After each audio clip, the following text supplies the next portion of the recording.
పచ్చనోటు ముందు పలచనైపోతున్నాయి బంధాలు.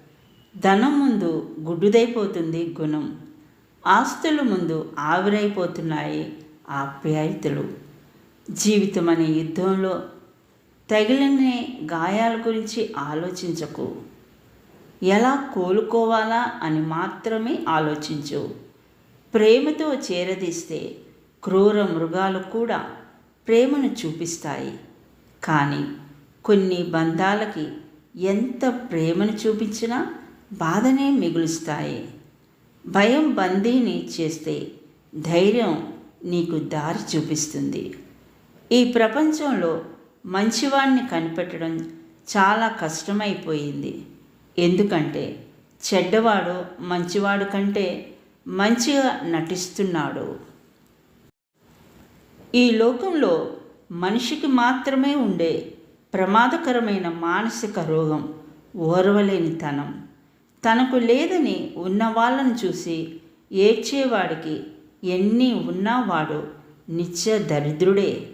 మనం ఎప్పుడైతే ఇతరుల అర్థం లేని మాటలకు స్పందిస్తామో అప్పుడే సగం మనశ్శాంతి కోల్పోతాము. పలకరించి వదిలివేసే పరిచయాల గురించి పట్టించుకోకండి. మనస్ఫూర్తిగా మాట్లాడే పరిచయాలను ఎప్పుడూ మరిచిపోకండి.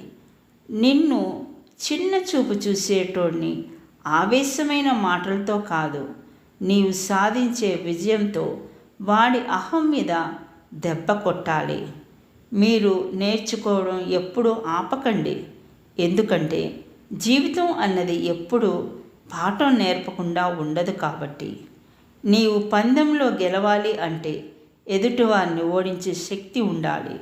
కానీ నీవు జీవితంలో గెలవాలి అంటే ప్రేమ అనే శక్తితో ఉండాలి.